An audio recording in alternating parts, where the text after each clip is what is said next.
before I let you go, I want you to address one thing, and it's just the absurdity of it. Some of the internet rumors that somehow Israel is behind the Charlie Kirk murder, and I don't believe it for 1 second, but I want you to make a statement. It's so absurd. That's insane. That's insane. Israel also changes the orbit of the moon. Israel pushes the sun. I mean, the whole thing it's not only insane, I think it's so absurd, so stupid, and so ridiculous. You can't believe that people are saying that. They just found the perpetrator. They'll get to the bottom of this. But they go, they have no limits.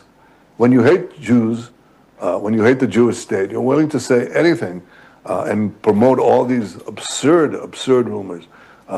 And by the way, they're willing to kill us all the time. I mean, that's what they're doing. And over the centuries, when Jews, especially in the Middle Ages, the horrific Middle Ages, the worst things were said about Jews you couldn't possibly believe. We were poisoning the wells. We were drinking. They were poisoning the blood wells, of Christian children. You name it. And they were drinking the blood of innocent children. People are now calling Bibi Netanyahu as the main suspect in the Charlie Kirk's murder. And because of that, Bibi Netanyahu is now taking the Holocaust card out.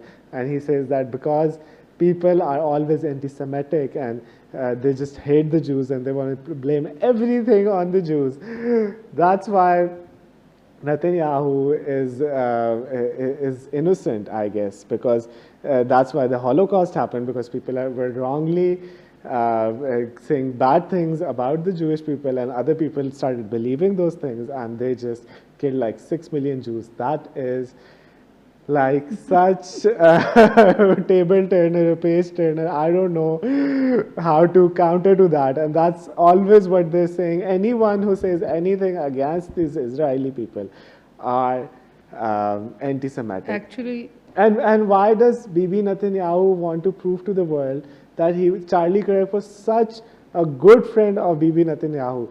Maybe Charlie Kirk was like, he just knew Bibi Netanyahu and he was good with him. He had a few good conversations, but they weren't like that really close.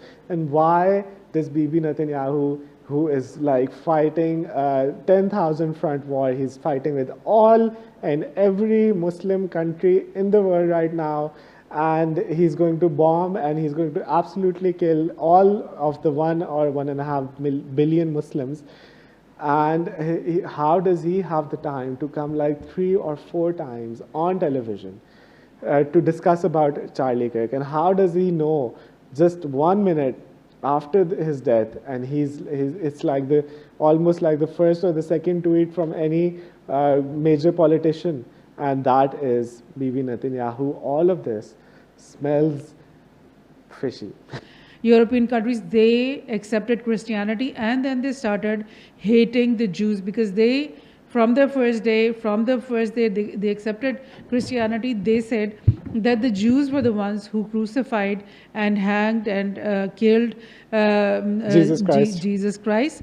And for that reason and for that enormous hate against the Jews, what happened was that the Jews were exiled from Jerusalem and Palestine twice by the Persians and by the Romans first, and then afterwards by the Persians. So these exiled Jews had to spread all over. Some of them went to live in Syria and Iraq, and some of them came in Medina also, but most of them went into Europe, and they were living in all these different countries of Europe. And what these Europeans used to do with these Jews were, because they didn't trust them, they thought that they were very cunning, and they thought that they were exploiting their communities all the time. So they persecuted the Jews. They forced them to live outside their cities in ghettos and in miserable